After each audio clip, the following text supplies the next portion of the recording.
sekedar kepo karena gue dengan background homeschool ya, walaupun udah nggak berlaku di nggak percaya nggak di apa namanya dengan background homeschool, tapi udah nggak berlaku di gue mungkin karena anak udah kuliah ya. Jadi sebenarnya gue nanya ini buat gue, tapi siapa tahu ada ini karena ya gue cari sekolah seni. Nanti lulusannya itu ini termasuk kayak sekolah apa?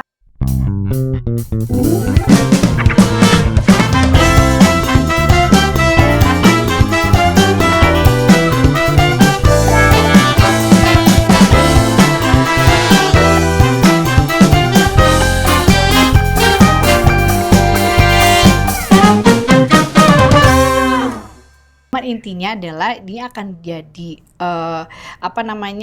jalur pembuka untuk dia nanti ngelanjutin keluar. Oh, jadi nanti sekolahnya apa tuh istilahnya dia tuh ya, pokoknya nanti dia akan punya banyak pilihan dan akan disupport sama sekolah ini untuk bisa pursuing lanjutannya berikut gitu.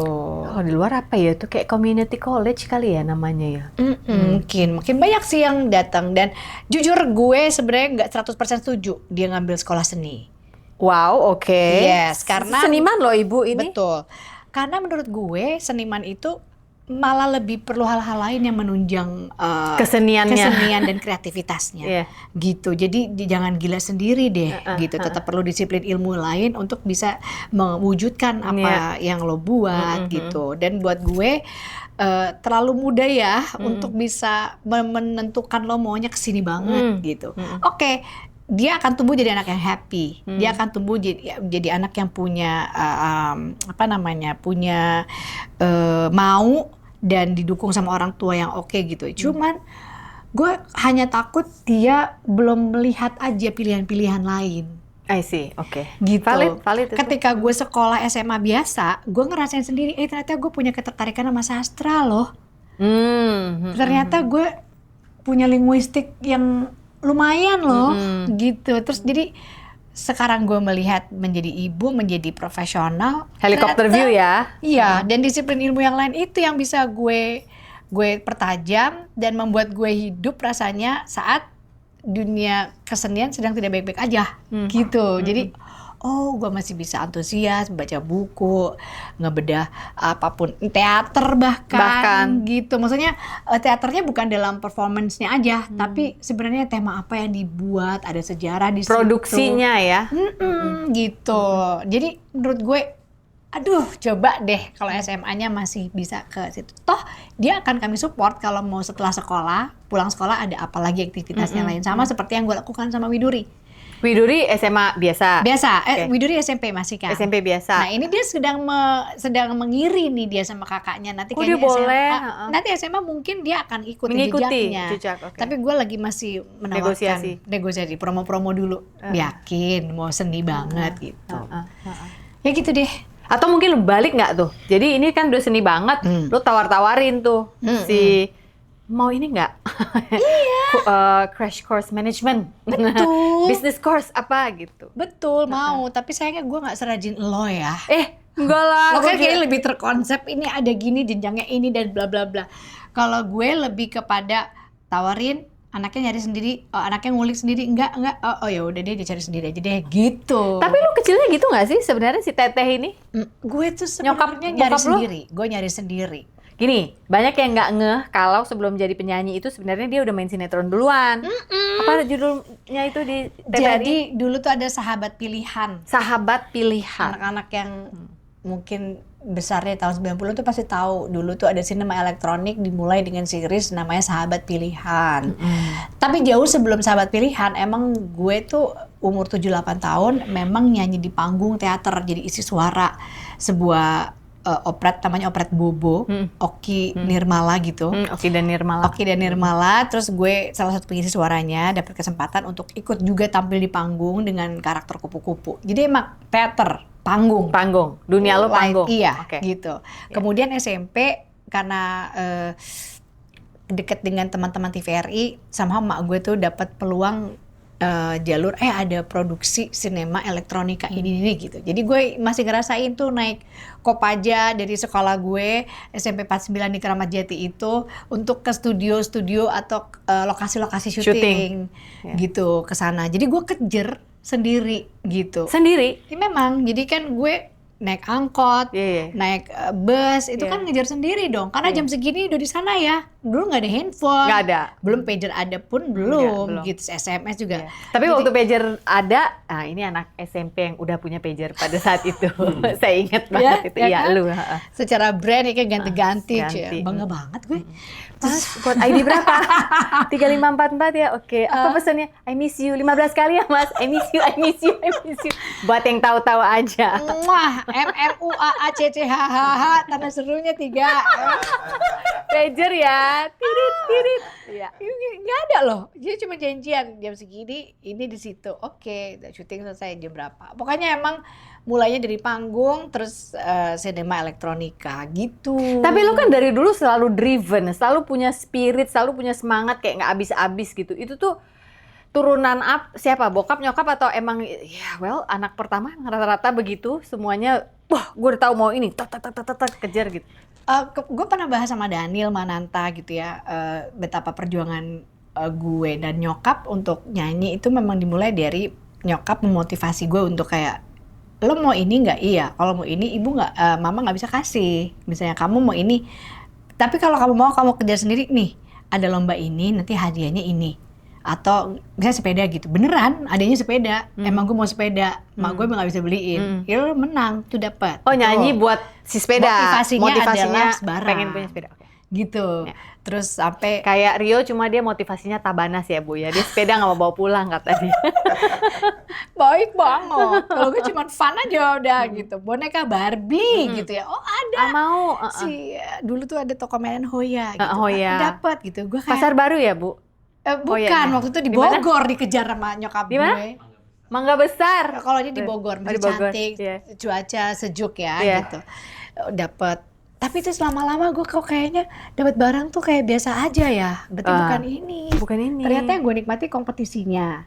Kompetisi nyanyi pas gue nunggu pengumuman juara 1, kok nggak enak ya rasanya di gini-gini gitu. Diadu-adu. Nggak menang juga nggak apa-apa. Oh gue kompetitif tapi gue nggak suka di nomor-nomorin. Di nomor 1, nomor 2, nomor 3. Umur segitu lu udah bisa mikir itu? Iya. Lu pinter banget sih. Rasanya. Sama Rio Febrian, kita lawan-lawanan loh. Tahun ini gue yang bawa piala bergilir. Tahun depan dia yang bawa. Terus gue pelajarin apa ya gini-gini. Oke, tahun ketiganya gue yang bawa lagi tuh. Terus dia ketawa. Kenapa? Lucu deh, tapi ini pernah jadi pembahasan, cuman mungkin di tempat kamu belum. Karena gue tahu persis, gue sama nyokap gue juga bahas gitu. Jadi satu ketika gue nggak membawa piala bergilir itu, gara-gara gue ngomong Indonesianya, Indonesia. Terus Rio bener Indonesia. Di kesempatan yang berikutnya, Rio loh yang salah. Kenapa dia bisa salah? Dia yang ngomong Indonesia, gue Indonesia. Jadi sebenarnya menang atau kalah itu perkara selera juri, saudara-saudara. Pas lirik nyanyi gitu ya? Indonesia gitu. Mungkin secara kemampuan ya so-so lah gitu. Entah moodnya jurinya saat itu gitu ya. Atau mungkin jurinya perempuan feminis atau gimana, gue nggak tahu. Atau linguistik yang Indonesia gitu ya, bukan Indonesia. Jadi sebenarnya it doesn't matter lo mau menang atau enggak. Nah, satu lagi akhirnya nyokap gue tahu gue udah mulai bosan, nggak suka digitu-gituin. Kamu mau keluar negeri nggak? Hah? Ditawarin. Tapi mama nggak bisa kasih gitu kan? Ya gimana gitu. Terus ya udah akhirnya ketemu di sebuah festival sama Nola yang baru pulang dari Singapura. Dolar Singapuranya aja masih ada tuh katanya di tasnya. Dolar Singapura. Noli. Terus apaan tuh? Oh ada festival gini-gini tapi harus audisi dulu di TVRI gitu. Ikut lah. Jadi motivasi yang gue cerita sama Daniel awalnya adalah barang, sesuatu. Lama-lama nggak ada berupa barang. Jadi sebenarnya gue nyanyi sampai sekarang tuh kadang-kadang nggak mau disuruh nyanyi, kadang-kadang mau. Itu bukan motivasi uang apa. Sebenarnya gue nyanyi karena gue pengen nyanyi, karena gue pengen happy gitu. Mungkin kalau dalam Kristen mungkin ada kayak pelayanan apa something like that gitu. Kalau di Islam kan nggak ada ya, Bo, gitu. Jadi gue kayak gimana ya ngomongnya ya. Kadang-kadang disuruh nyanyi dipaksa gue nggak mau. Kesannya dibilangnya sombong. Kondangan-kondangan lo tahu dong. Bukannya nggak mau. Ayo Mbak Widi nyanyi dulu satu lagu. Kayaknya gue di sini pengennya mingle gitu. Tapi orang-orang kan nggak bisa ngerti ya. Maksudnya nggak ngerti. Jadi sombong amat sih dia.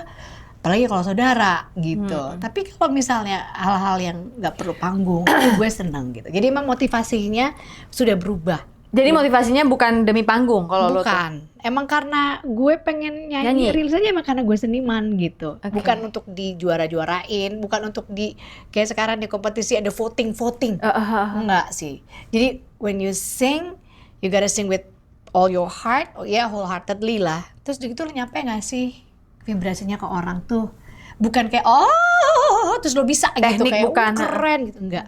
Itu sebabnya gue nggak terlalu ngajarin anak gue nyanyi, justru udah biar aja mereka nyanyi gitu. Ngajarin gimana orang anak lo bisa harmonisasi gitu tiba-tiba pecah suara tuh siapa yang ngajarin? Kalau di Instagram sebenarnya untuk 1 menit aja sih yes. Coba deh ini melodinya, kok dia bisa ya, melodi yang gue tahu aja gitu. Atau kadang-kadang gue ambil plotnya AB3 lagu apa, coba gitu. Hanya pengen ngecek anak gue tuh tuli nggak sama nada, kita nggak tonet kan gitu. Tapi abis itu udah mereka nyanyi sendiri. Sampai sekarang mungkin Widuri yang lebih sering nyanyi kalau gue denger-denger. Tapi gue kayak nggak mau, harusnya gini gitu, nggak. Karena itu lagi. Itu saat dia nyanyi tuh kayak momen spiritualnya dia nggak sih? Dengan diri sendiri gitu. Dan gue bisa ngerasain kalau gue nyanyi tuh gue kayak enak banget ya. Gue ulang 10 kali, orang budek kali dengernya. Tapi gue sendiri denger suara gue tuh kayak, it feels so good to sing the song gitu. Dan gue sangat apresiatif ketika teman-teman yang baru-baru mau umurnya jauh di bawah gue tuh kayak oh my god bagus ya, liriknya gini, enak banget. Jadi nggak ada, boleh dibilang nggak ada kompetisi kan. Enak gitu menikmati ini lagunya Pongki yang akhirnya terus dinyanyiin lagi sama siapa, lalu lo bikin apa gitu kayak gila ya, ini hidup terus lo di karya gitu. Dan gue beruntung termasuk dalam orang-orang yang bisa menikmati itu juga gitu loh, di dalam lingkaran atau di luarnya gitu. Jadi kalau sekarang selain lo of course ngurus suami, ngurus anak-anak, apalagi anak-anak remaja, masih ada yang satu yang kecil lagi ya, si Dan, yang main drum itu masih konsisten tuh? Masih. Oke. Dan dia minta lagi sekarang. Dia minta lagi.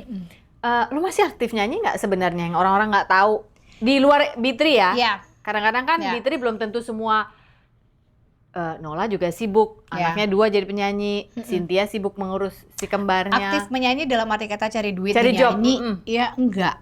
Tapi sebenarnya kita nggak pernah bubar, dan ada nih tanggal 7 Oktober nih ada kerjaan dan deal kan yang tadi kita bahas. Ya udah seneng aja gitu. Tapi memang secara data terbukti kok setahun sekali apa 2 kali kami bertiga. Bertiga. Dan gue pun sendiri tuh nggak gini. Nggak, lu sendiri sebagai Widi. Sebenarnya mau, tapi memang nggak terkonsep. Dan gue kayak prioritas gue ke satu, pertama kerja sama cari uangnya ya, akhirnya sama konten-konten brand. Right, oke. Secara gue bukan penyanyinya, profilnya penyanyi, tapi akhirnya lebih kepada lifestyle. Misalnya apapun itu, jadi ibunya, bahwa ada validasi dari orang-orang ini bahwa gue sudah mencapai titik tertentu, poin tertentu yang bisa mengajak mereka untuk apa ya istilahnya? KOL. Iya gitu. Ya, key opinion leader-nya. Gitu. Dan apa yang lo omongin sebagai ibu valid gitu ya. Dan gue menawarkan diri, Kak mau nih di eventnya ada gue perform gitu. Kalau kalian punya budget terbatas, anak gue bisa nyanyi gitu loh. I'm always open with that kind of ideas. Tapi aku nggak ngerti kenapa emang saat-saat ini agensi atau apanya tuh memang mungkin nggak berani, mungkin sungkan, mungkin dipikir gue mahal. Amin. Tapi sebenarnya ya work within budget aja sih. Kalau untuk acara-acara nyanyi sendiri. Jadi itu membuat gue berpikir bahwa nggak usah maksa banget. Toh ini kan gue ngomong gini aja. Kadang-kadang kita diundang cuma ngomong doang kan, gue gregetan ya ngapain. Sebagai speaker ya. Kan pengen nyanyi. Jadi narasumber ya Mbak Widi, gue pengen nyanyi gitu ya. Tapi kan terus budgetnya nggak mungkin dong sama datang sama nyanyi. Toh kita kan harus ada sound. Jadi hal-hal yang akhirnya tambahan-tambahan keperluan itu akhirnya gue pikir daripada ribet, mendingan gue bersyukur aja deh hadir ngobrol. Gue juga toh suka ngobrol. Ini hal-hal yang akhirnya gue yang gue maksud tadi, sebenarnya disiplin ilmu yang lain, interest yang lain itu bisa menghidupi hal-hal yang tadinya lo pikir kesukaan lo yang hanya menyanyi, yang hanya tampil di panggung gitu. Gue senang fashion, gue senang banget film kan gitu, buku-buku gitu. Tapi kan apa deh banyak banget ya. Jadi mendingan udah sambil jalan sama anak-anak gue sekarang kalau diundang untuk ngomong, kalau diundang nyanyi, ntar gue bisa, Nola Cynthia nggak bisa atau sebaliknya nggak deal, ya udah sih gitu. Nggak ngejar ya. Nggak Kalau ngejar. bisa nyanyi di rumah, gitu kan? Iya, Nah yang repot bikin gue yang konten asik. nggak bisa nge-MC di rumah ya gue. Nggak boleh. Nge-MC di rumah gimana maksudnya? Di dapur bisa kali. Ya nggak kayak nyanyi dong. Kalau nyanyi kan gue nyanyi juga, cuma ketika kerinduan pengen MC gitu. Kenapa diundang jadi speaker doang sih gitu? Nggak MC-nya nggak mau sekalian aku aja moderator kita, karena dari kecil udah dengan Nggak itu ya, bisa. I love it gitu loh. Nah si itu mungkin public kesamaan speaking. kita. Ya gitu. Jadi mau banget tapi jujur prioritasnya masih yang lain. Kalau mau nyanyi sendiri dan hidup secara bisnis, maksudnya kegiatan bernyanyinya, datang ke show-shownya, diundang show-show itu kan harus kita bikin dulu sesuatu, keluarin single dan sebagainya. Dan buat gue ternyata melelahkan, cuman single doang belum album, itu ternyata oke, gue harus keluarin ini, gue harus kesini, gue harus Iya sih, kesini, memang. gue harus push, and I don't like being a pusher.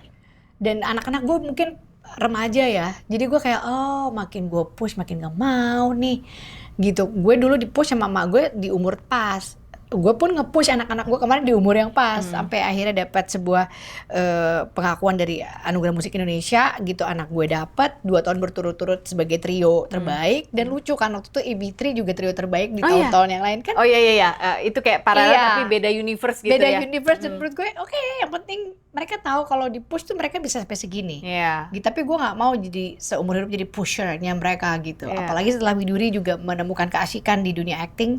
Ternyata sekarang baru seneng nyanyi-nyanyi dan dia melatih dirinya sendiri. Bahkan dia sampai, Bu, aku tuh mau belajar vokal. Iya, dia belajar vokal. Aku mau beneran ada guru gitu. Terus gue kayak, oke, kita cari guru aja, jangan gue. Karena gue nggak seneng gituin paksain anak gue. Ini baru mau mulai. Baru sekarang gitu. Jadi buat gue di momen-momen yang penting ini, yang penting anak gue tidak terpaksa, tidak terlalu didorong abis-abisan, tapi masih mau melibatkan gue sebagai profesional dalam bidang itu gitu ya, untuk bisa mendukung dia gitu. Yang paling penting adalah perasaan seneng gue ketika anak gue tuh masih welcome, ketika anak gue tuh masih nanya, beneran nanya loh, bukan karena basa-basi gitu. Yeah. Your opinion still matters gitu ya. Iya gitu. Iya. Dan itu yang lagi gue nikmati saat ini. Itu membuat lo hidup. Yes. Itu- Bahkan ketika anak gue si Den Bagus gak ada hubungannya sama nyanyi menari, gak ada hubungannya nyanyi sama acting. Bu, besok tuh aku harus pakai baju Marco Polo. Gimana gini, kenapa? gitu, misalnya tema-tema. Oh iya. Pakai Di sekolah. Christopher Columbus gitu kayak oke. Terus maksudnya dia apa nih? Ya ibu bikinin, cariin ya. Itu membuat gue senang jadi mom again gitu. Bikin gitu. Karena memang punya 2 anak sebelumnya kan udah lewat nih. Iya. Ya ini kan masih punya bocil. Iya. Iya gitu. Ternyata gue emang rempong, seneng dirempongin gitu. Nggak ada masalah buat Nggak lo ada ya. masalah. Bagaimana- Payetin apa, bikin tuh lo seneng. Bagaimana gue masih punya waktu untuk mikirin karir nyanyi gue sendiri yang bener-bener oke, gue harus jauh dari anak-anak. Gue sempet mikir sih, wah gue kalau misalnya mikirin karir gue sendiri, berarti gue udah harus siap diundang-undang ke kota-kota ini. Kita udah melalui masa itu ya. Kalau nggak ada flight jam segini, kita Senewan harus pulang jam segini, itu tuh udah pasti. Dan buat gue nggak punya energi itu lagi. Gue mau yang setiap saat anak gue nanya, ibu lagi di mana? Di rumah. Oke, ibu lagi, oke, gue kesana gitu. Kayak I'm always available for them. Iya. Sebelum mereka nanti ya kamu udah bisa ngerasain, udah sekolah di Ya luar justru gue nyari kota. kesibukan lagi karena itu gue udah yang ada Pasti di. ada waktunya. Kalau orang bilang empty nest syndrome, gue bilangnya bird launcher. Kita me-launch bird That's ini ya good. dong daripada Bagus. empty nest. Benar. Ya udah, salah satunya sambil nunggu job MC membahana lagi, amin. Saya ya udah podcastan aja. Habis gimana Bu Itu, Widi? iya keren banget. Mau gimana lagi? Iya, ntar gue tinggal nyontek kan. Ya, Polanya gimana ya. caranya kemarin sob, coba ya.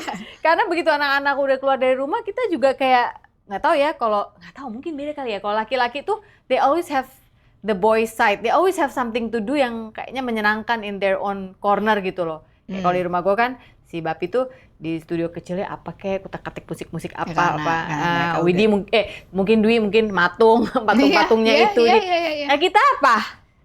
ya mikir aja kan di setiap Iya, setiap kerjaan tempat. mikir mulu. Ngatur-ngatur, mikir-mikir, tukang atur ya kan gitu. Nah, begitu yang yang harus diatur juga udah gede kan kita. Oke, kita liatin dari jauh aja gitu kan. Jadi kayak ya udah deh, gue kayaknya mau ngurus diri gue sendiri. Kayaknya semua perempuan setelah Yes, itu makanya tantangan it's difficult ya. Tapi menurut gue kayaknya gue lebih suka dengan itu tadi gitu. Apa dimanapun kita berada, kita tuh selalu cari semangat itu nggak sih? Gue ngobrol aja seneng, nggak orang nggak kenal aja gue ajak ngobrol. Malah gue takut bawel nih gue, mendingan gue diem deh sebelum dia nanya gue gitu.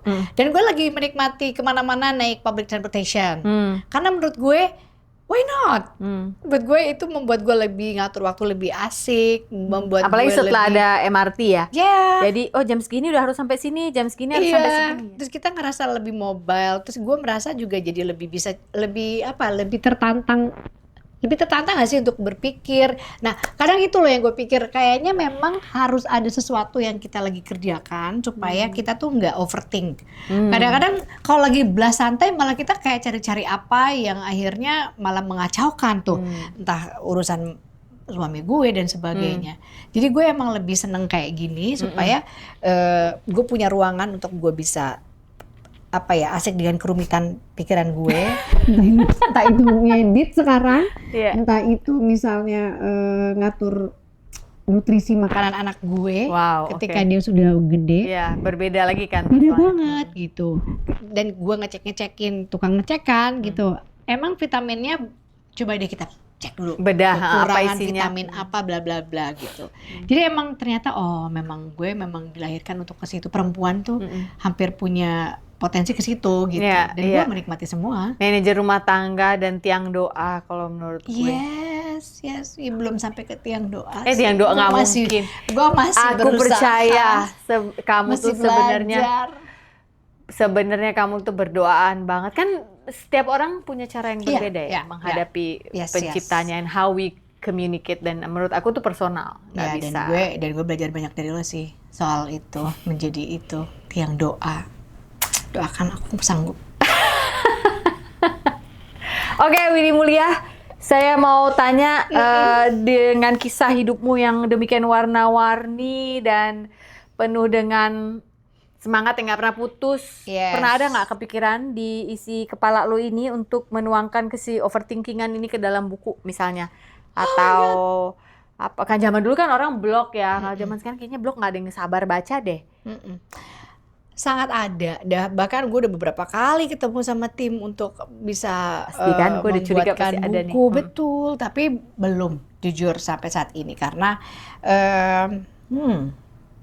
pertama gue mungkin nanya sama sumber-sumber yang ngomong tentang bisnis buku. Bisnis buku itu ternyata banyak lika-likunya gitu. Dan sekali lagi gue nggak mau jadi orang yang nge-push sana sini gue pokoknya harus laku, harus gimana gitu ya. Ada beberapa pengalaman dalam hidup gue ketika gue bikin single aja, gue jadi punya friksi sama beberapa teman. Karena gue kayak pengen promo tapi caranya gimana, tapi terus caranya terlalu pushy atau gimana, terus saya jadinya adalah beberapa kejadian gitu. Gue kayak bukan kayak gini yang gue mau gitu. Tapi seneng ketika lagu itu masuk nominasi di Anugerah Musik Indonesia gitu. Jadi kayak yang penting itunya. Jadi ternyata gue peduli sama kualitasnya kan gitu. Setiap apa yang gue bikin. Nah untuk buku pun sama. Gue bukan pengen bikin buku terus wah udah bikin buku dia gitu, gue jadi bisa tahu. Bukan, sekarang surveinya data membuktikan aja orang jarang baca buku. Gue kayak mungkin yang lain dari buku. Ya gue aja menganggap diri gue buku aja buat anak-anak gue untuk dibaca, dalam arti kata apa yang gue tuangkan, apa yang gue obrolin. Tapi storyteller ya. Iya, tapi sebenarnya itu bukan jawaban ya. Menurut gue tetap harus, katanya kalau nggak membuat buku, ya kita tuh sebenarnya nggak memberi jejak gitu. Rekam jejaknya tuh nggak jelas gitu. Jadi gue tetap berusaha sih soft gitu. Cuman mungkin untuk kalangan terbatas dan sebagainya belum berani aja, atau mungkin karena terlalu banyak yang pengen gue sampaikan, gue belum bisa menentukan topik. Berarti Ibu Widi banyak nanti bukunya kalau banyak yang mau disampaikan, ya kan? Amin, semacam sequel, prequel. Karena memang pernah pengen bikin buku kesehatan sesuai dengan perjalanan gue gitu. Tapi gue merasa gue kan bukan orang yang di bidang kesehatan ya. Pernah mau bikin buku tentang vokal, kan gue nggak pernah sekolah vokal. Terus apa gitu? Minat gue banyak sekali gitu. Apakah memang tetap harus sekolah vokal, harus jebolan? Gitu-gitu loh, jadi hitungannya terlalu banyak. Padahal semua orang katanya enggak, lo bikin aja bikin kali, aja, gitu. benar. Apalagi setelah bukunya Sofina Vita ya, yang kayak menyeluruh dan kira gue, oke lah, mendingan gue mikir-mikir lagi deh mau bikin buku. Kan, bener kan gitu. Hai guys, terima kasih ya atas perhatiannya pada buku terbaru saya, Hati yang Gembira Adalah Obat, edisi Si Paling Overthinking. Makasih juga loh udah pada komen di saat aku muncul sebagai tamu di podcastnya teman-temanku. Buku ini sudah bisa didapatkan di toko buku Gramedia atau toko-toko buku besar lainnya ataupun secara online. Get a copy of my book today. Jangan di-overthinkingin. See you around guys. Ya dong. But I feel something brewing sih. Kita tunggu. Amin. Harus. Gue nggak pressure loh. Gue nggak nge-push. Beneran. Nggak nge-push. Pinter ya, smooth ya. Semut kecil. Gue mau nanya harmoni itu dong kalau di B3, AB3 itu gimana sih? Karena nih ya, kalau dengerin lucu sih sebenarnya ya. kaset Bu Sofi, kaset udah bisa didengar di Spotify ya. Kaset sekarang lagi diburu loh sama anak-anak generasi Alpha. Masa? Iya, mereka lagi ngeburu lagi. Nggak Skidibi ya melakukan itu? Cie. Skidibi banget. Kena apa? Sigma. Kita kayaknya nggak bisa. Enggak, karena kita Alpha. Ngapain ada di Sigma kalau bisa ngalfa? Ada di Mareta juga enggak ya? Suara lo, kalau gue denger suara, langsung nyanyi lagu dengan koreografi selalu.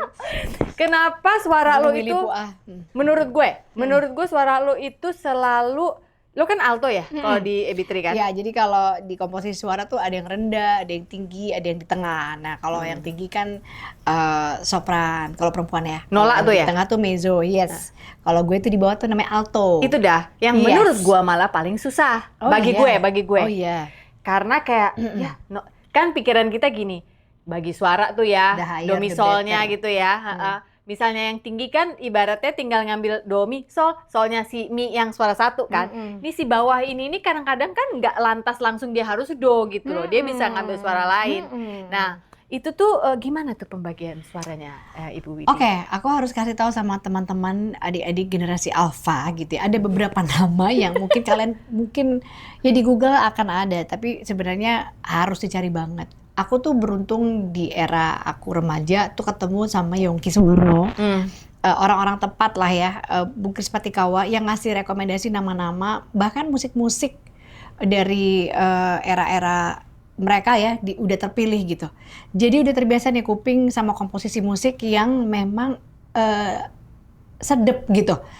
Kadang-kadang baru tapi nggak aneh. Itu tuh hal yang gimana ya? Jadi aku sudah terpapar sama informasi-informasi dan kupingnya udah denger sama komposisi-komposisi yang sudah valid nih, udah dipilihin sama mentor-mentor aku, Yongki Suwarno. Dan dari dia juga pada saat dia ngelatih, pada saat kami festival itu tuh udah ngasih ngasih konsep bahwa kami trio itu bagaikan alat musik, ada cello, violanya, gitu.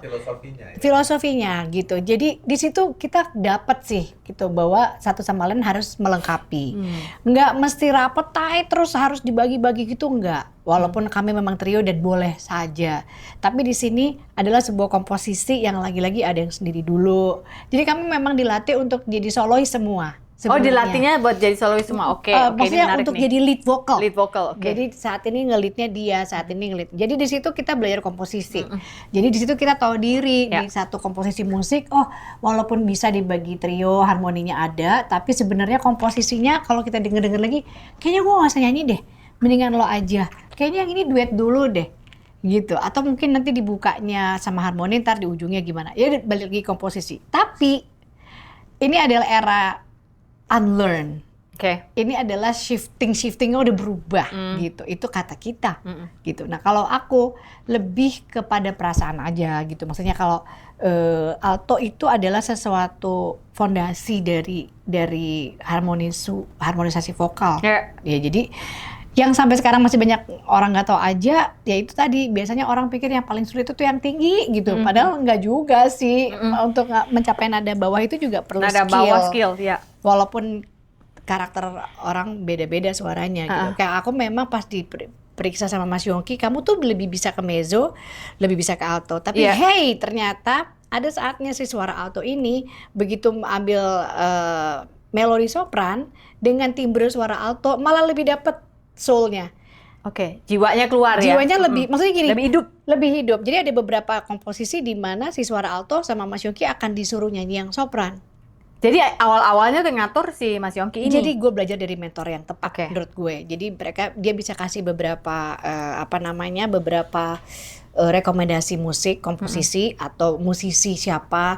Waktu itu kan memang masih Beatles banget ya, sampai sekarang ya kan, Beatles, ABBA, ada beberapa komposisi, bahkan bukan ABBA-nya aja, lebih ke musisi di balik itunya gitu. Jadi itu sih yang jadinya gue terlatih sama itu. Jadi apapun lagunya, sampai sekarang gue jadi juri-juri misalnya, kalau dengerin tuh itu kebawa sih, bahwa bukan jelimetnya, tapi lo tahu diri kapan penempatan keindahannya, lalu apa yang enak didengar, lalu lebih dari itu sebuah lagu itu sebenarnya juga punya integritas gitu. Lalu ini trio-trio gitu ya, maksudnya kalau tampil tuh lo bukan hanya alat musik yang hidup ya gitu, tapi lo menyampaikan pesan, lo menyampaikan lo tuh siapa di sini. Gitu loh, jadi ada, itu yang gue bawa terus. Makanya ketika orang suruh nyanyi kayak di style play nyanyi gitu, enggak, karena gue di situ nyampein pesan. Gue di sini tuh dengan semua visi, imajinasi itu, dengan story itu gitu. Kalau orang bilang film gitu ya, sebenarnya penyanyi dengan suaranya, pita suaranya, dengan kapasitas karakter suaranya, mau mezzo, alto, apapun itu tuh juga sebenarnya sebuah cerita yang bisa disimak gitu. Itulah kenapa gue lebih pantasnya di theatrical gitu sebenarnya. Jadi lebih kayak oh ternyata intensitasnya tuh yang kayak gini-gini tuh dibutuhkannya di theatrical gitu. Tapi ya sekarang lebih unlearning, lebih gila-gilaan gue. Kita bahas sama teman-teman gitu, kayak gila ya, sekarang yang sulit adalah di saat lo harus nggak ngapa-ngapain, jangan dibagus-bagusin, jangan atur-atur. Ternyata orang komposisinya lebih suka yang kayak nggak ada apa-apa. Gimana ya? Kalau kita kan atur, ini warna ini harus ketemu ini suaranya harus gini, ini harusnya kayak ada gini. Enggak. Udah, kresek-kresek. Biarin. Kresek-kresek. Blur. Gimana gitu? Gitu, jadi kayak oke, I get it. Keindahan itu relatif sih. Gitu. Gue mau nyontohin ya. Lah nyontohin kayak bisa aja Mbak Sophie. Ini contoh lagu praktek lagu AB3 yang apa sih judulnya, yang Cintailah Aku. Cinta. Gue bahkan lu udah hafal di situ bagian disitu. apa? Bila aku itu nadanya segitu. Itu nada lu apa altonya di situ? Alto. Berarti kalau no. Cinta. Tinggi kali, Mbak. Aku nadanya segitu. Nah, ini menarik ketika gue jadi tahu karena gue penyanyi alto, nada itu tuh yang benernya tuh yang mana. Oke. Karena haruslah komposisi yang paling rendah gue bisa capai, paling tinggi gue bisa capai. Itu baru pas gitu. Ya. Makanya nggak bisa salah nada. Sekarang anak-anak tuh bahkan untuk nyanyi sendiri, dia tuh nggak tahu nada tepat suaranya dia tuh di mana. Itu tuh mengherankan sih buat gue. Karena lo harus tahu di mana key yang lo nyanyi register. Itu registernya di mana gitu. Oke. Gue jadi tahu karena itu tadi cinta itu harus suaranya si Nola tuh harus terdengar yang terbaik di nada itu. Terbaiknya Nola di nada itu. Nah. Nanti paling gue cintailah aku berlalu begitu saja. Itu kan coba tes. Tapi tinggi kali. Oke, I try ya. Cinta. Oke, Bapak coba itu. Keempat. Cintailah aku. Tinggi banget. Setulus hatimu kasih. emosi. Jangan kau biarkan cinta kita berlalu begitu saja. Ini cello. Hanya karena emosi di hatimu. Oh, Itu gitu. suara altonya. Kalau mezzonya Tuh, susah lah altonya tuh. cintailah aku. Ini mezzo. Kasih, jangan kau biarkan cinta kita berlalu begitu saja. Ini alto. Hanya karena emosi di hatimu. Itu altonya tuh bawahnya. Jadi ada alto, mezzo, dan very tight gitu kayak. Tapi kalau nggak ada itu nggak enak. Tapi tadi pas lu bilang kita tahu kapan kita jadi cello apa? Itu cello tuh tadi pas yang lu ngambil bawah langsung cello. Cello paham aku maksudnya. Iya. Jadi kalau belajar komposisi itu Gimana kadang tadi nanya musik. Na na na na na na na na. Iya, iya. Itu kan kayak kalau lo bayangin ya cello itu kehadirannya tuh kayak Somber kan. menyayat ya? gitu, Menyayat. kayak harus nyayat hati lo sebelah sini tuh kayak disayat-sayat gitu. Iya. Ya, sebenarnya kalau apa namanya violin tuh kan kayaknya kadang-kadang kalau violin terus sakit kuping lo tuh ya. Iya. Kayak sakit gitu. Jadi kayak ada beberapa komposisi yang kita artikan secara keseluruhan gitu tuh kayaknya baru iya baru enak gitu. Ada lagu lain nggak yang kita bisa praktek? Ya harus ikut. Menarik sekali. Terima kasih loh. Alright guys, Widi Mulia Sunaria hari ini sudah Terima kasih. berbagi sekelumit dari kehidupannya dan apa kesibukan yang sangat dia nikmati sampai dengan hari ini. Dan doa gue adalah lo terus menikmati purpose lo di dunia ini karena amin. masih banyak yang membutuhkan energimu, pikiranmu, Amin. kreasi-kreasimu. Dan gue semakin melihat Widi tambah kesini tuh ya, menurut gue tuh karakternya tuh berkembangnya luar biasa sih. Lu bertumbuhnya menurut gue. Kayaknya boleh lah valid aku ngomong gitu ya, karena aku lihat dia waktu SMP pakai sepatu taktok itu di tenda Manggal Prambors until today. Ya. So guys, hari ini bukan hari yang baik untuk menyerah. Katakan itu setiap hari, bahkan di hari-hari yang termembosankan sekalipun. Jangan menyerah, karena kalau kita jalan terus, niscaya suatu hari kita akan bertemu dengan hasil yang terbaik yang Tuhan ingin kita nikmati selama masih boleh berada di dunia ini ya. Sebelum itu Ibu Widi, saya mau kasih buku dulu. Apakah? Yang ketiga, judulnya si paling overthinking sebenarnya. Wah, terima kasih banyak. Aku udah sering lihat di medsos ya, akhirnya memegang fisiknya. Thank you. Cantik sekali. Makasih ya buat hari ini ya. Nambah lagi koleksi. Nambah ya. Nambah kewajiban untuk dibaca tentu saja. Thank you for today. Sukses terus. Jangan lupa teman-teman, you are loved. Sampai berjumpa di lain waktu. Thank you Sofina Talks. Yay! Lucu banget.